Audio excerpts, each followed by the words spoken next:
Estamos de volta com o programa Observadores deste domingo, hoje tendo a honra de receber aqui o juiz Rubens Rolo de Oliveira, que esteve aqui, foi quem fundou a subseção da Justiça Federal aqui em Marabá 20 anos atrás, e agora acabamos de completar esses 20 anos, agora no mês passado. Bem-vindo, doutor Rubens, bom dia. Por uma feliz coincidência, eu venho passar férias 20 anos após aquele dia da inauguração do nosso Foro Federal, que hoje até é bem maior, já se expandiu, e eu reencontro Marabá muito desenvolvida, com a presença maior do Estado, da Polícia Federal, as outras instituições públicas, e uma cidade rica com o seu potencial em expansão. Certo. E o doutor Ricardo Viana, que é o atual responsável, delegado-chefe na DPF aqui em Marabá, que também está nos prestigiando com a sua presença. Doutor Ricardo, muito bem-vindo, bom dia. Bom dia, Patrick, bom dia aos seus telespectadores, obrigado pelo convite. Como a gente estava conversando aqui antes de começar o ar, Marabá é uma cidade singular, por todos os desafios, além de uma cidade amazônica, de grandes dimensões, tem uma série de conflitos, conflitos latentes. E aí, essa questão que a gente estava conversando antes, a questão da interiorização, das instituições do Estado. Então, assim, a gente tem uma série de conflitos aqui pela questão da terra, questões envolvendo a questão indígena, a questão minerária, e essa questão da corrupção, que é o nosso tema de hoje, que infelizmente é um mal que assola o país como um todo. Perfeito. O nosso interesse no convite a esses dois profissionais não é que falem pelas instituições, mas de termos aqui a mente e a colaboração de vocês dois em avaliação de alguns temas, devido à experiência de dois profissionais de duas instituições que estão hoje em dia em tela aí, estão na crista da onda, até pelo respeito e credibilidade que tem junto à sociedade e também pelo momento político que o país está vivendo. Essas duas instituições estão em evidência, que são a Justiça Federal e a Polícia Federal. Doutor Rubens, o senhor está de férias em Marabá e está curtindo de bermuda, curtindo praia, está aqui, está aqui sendo recepcionado pelo seu amigo Manuel Benalhão, que inclusive está aqui nos bastidores, veio trazê-lo aqui. Eu agradeço por tirar esse tempinho na sua folga para estar aqui conosco, nos prestigiando. E o senhor hoje está à frente da terceira vara criminal federal, não é isso? Belém. Em Belém. Mas como é que vê hoje, 20 anos depois, o desenvolvimento da Justiça Federal no interior, e especificamente aqui em Marabá? Marabá foi a segunda vara instalada no interior, deveria ter sido a primeira, sempre foi um polo mais dinâmico do que o oeste do Pará, mas de qualquer maneira chegou aqui no ano seguinte, em 96 nós inauguramos Marabá, e com muito prazer eu vejo que essa interiorização resolveu, em parte, alguns problemas que havia aqui. A presença do Estado era pequena, não só no âmbito federal como estadual. Então, numa região rica como essa, sem controle ambiental, sem controle policial, sem controle tributário, tenderia a ser problemática. E até a questão fundiária, que já vem de séculos. Então, a presença do Estado se fazia presente, chegamos, nos instalamos aqui há 20 anos, e eu creio que nós estamos acompanhando esse desenvolvimento. Até para os investimentos econômicos, você precisa da justiça, porque quando o conflito é insolúvel, o investidor vai embora. Então, a presença do Estado se faz importante. É a famosa segurança jurídica. Jurídica. Se você não tem segurança jurídica, também os investimentos eles são reavaliados. Exatamente. Perfeito. A questão agrária, você recorda?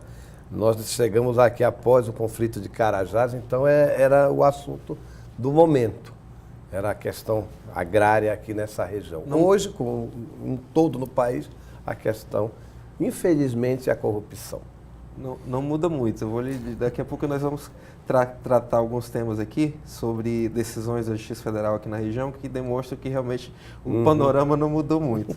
O doutor Ricardo até estava brincando aqui que nós estamos numa leva aqui de de delegados cronológica em idade, né? Na idade baixa, todos com cara de 15, 16 anos, tanto delegados federais quanto os procuradores da República aqui em Marabá. E o senhor representa também essa categoria. E eu queria que o senhor falasse também como é que nós estamos hoje de estrutura da Polícia Federal em Marabá. Obrigado pelo elogio. Assim, Patrick, hoje com certeza nós estamos bem melhor do que há 20 anos atrás, né? A Polícia Federal começou as suas atividades aqui na região quando ainda da Serra Pelada, né? Que foi uma oportunidade em que houve uma grande transferência, uma grande migração de um contingente humano muito grande e precisava da presença do Estado, né? Para colocar uma ordem. Onde há uma sociedade organizada, há necessidade da ordem, né?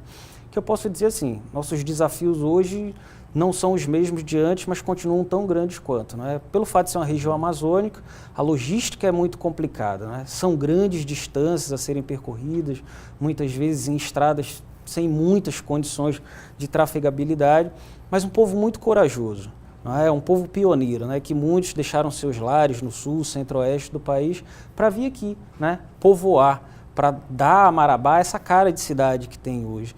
E assim, o que a gente vê? Uma população muito carente, mas ao mesmo tempo muito corajosa.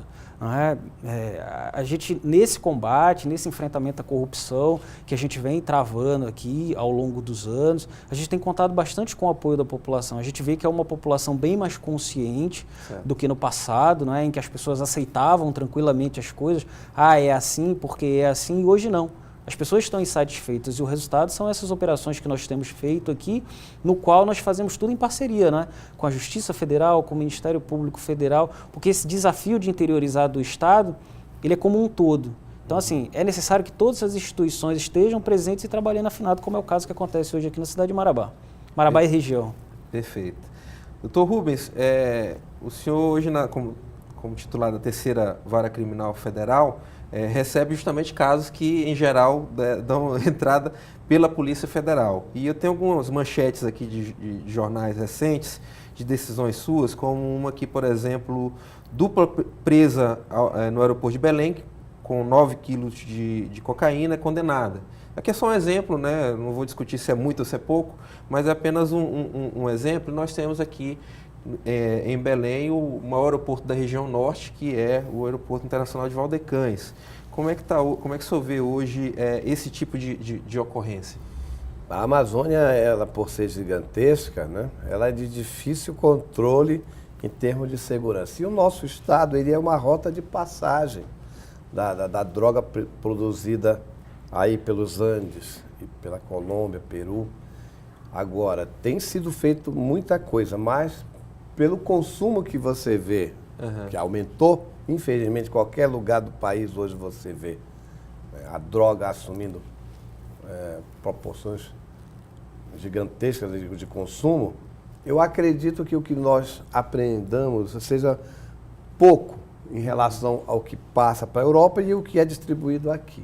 Eu já cheguei a pegar a julgar ano passado, a Polícia Federal investigou e me trouxe um caminhão com 500 quilos, meia tonelada de cocaína dentro de um tanque de combustível. Então, você vê E isso foi uma coisa assim, quase que fortuita.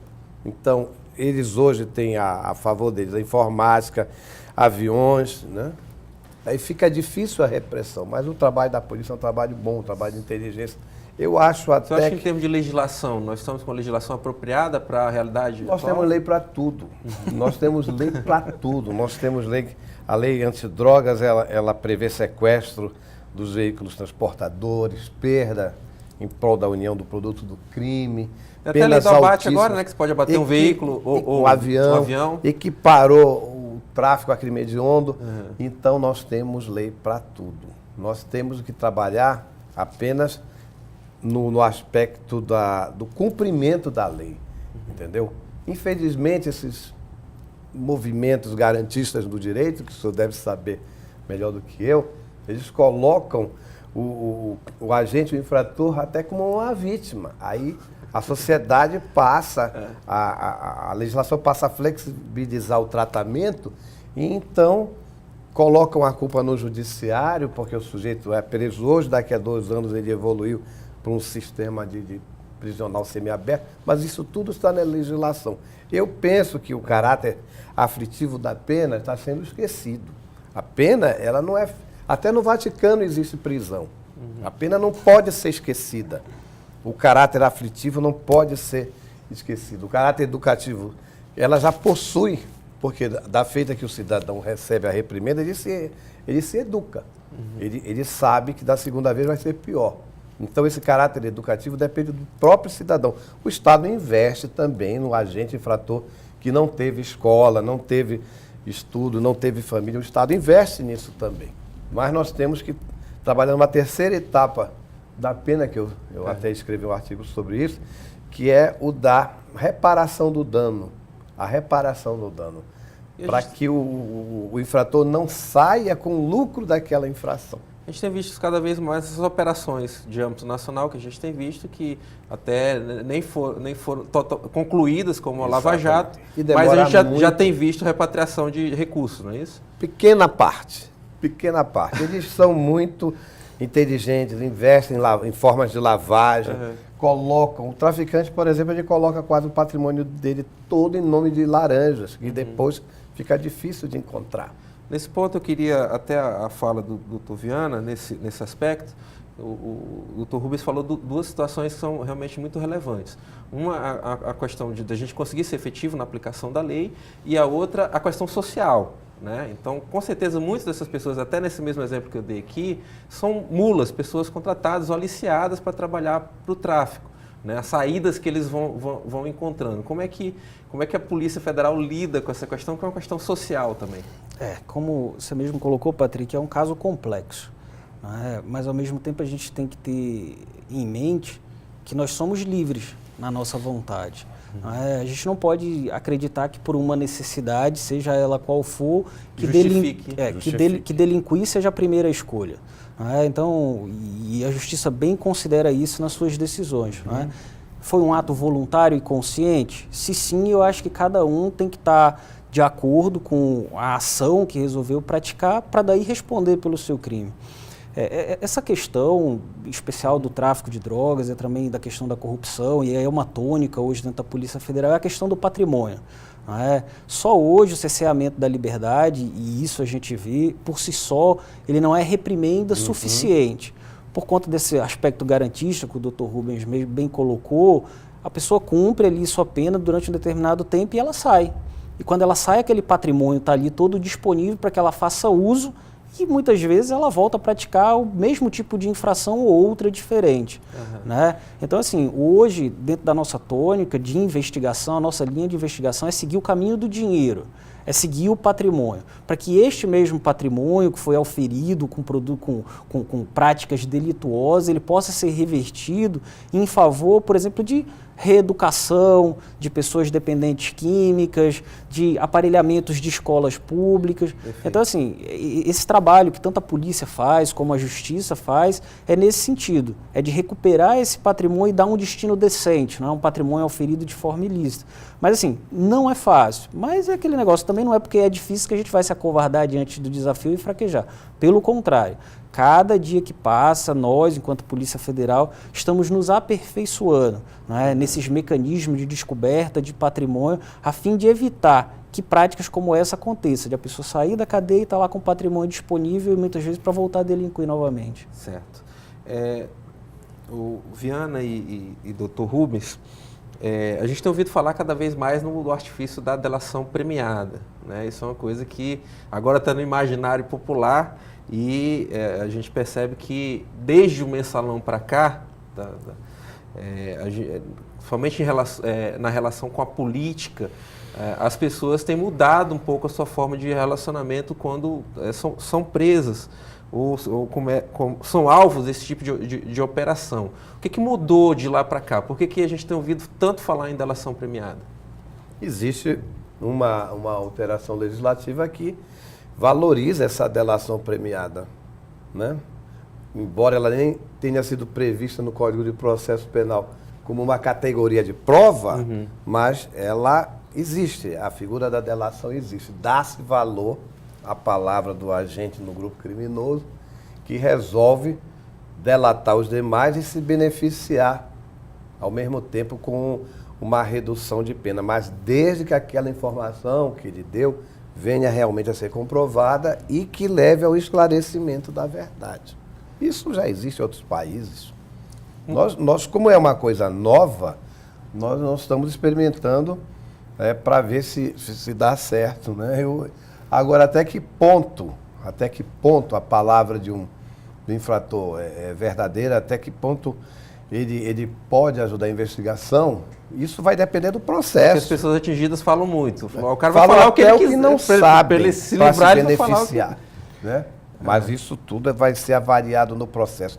A delação equivaleria mais ou menos a uma confissão, o valor de uma confissão. Eu acho até exagerado o limite de benefício, né? Eu acho muito grande, porque eles cometem crimes hediondos, crimes gravíssimos, em operações de crime organizado, né? E você viu as primeiras penas do Mensalão, da época do Joaquim Barbosa, que hoje não se fala mais, meu amigo, gostava muito dele, um homem corajoso, hoje não se fala mais em Joaquim Barbosa. As penas foram aplicadas pelo Supremo Tribunal num nível ridículo, entendeu? E o que acontece hoje ainda é decorrência do trabalho do Joaquim no Supremo na época da operação do Mensalão, do trabalho do Mensalão dele. Nós hoje ainda vemos os efeitos disso. Ele foi o precursor, entendeu? Tornando possível o trabalho da polícia investigando o próprio governo no poder. Entendeu? E desencadeou até hoje no afastamento de uma presidente da República.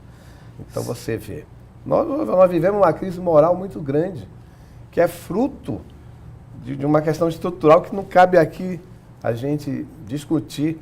O problema brasileiro hoje virou problema policial, né? Infelizmente, a corrupção ela se entranhou no Estado de uma forma horrorosa, porque sempre houve, e dificilmente vai ser extinta, mas não se reprimiu a contento o que deveria ser reprimido. Então, não se deu exemplo.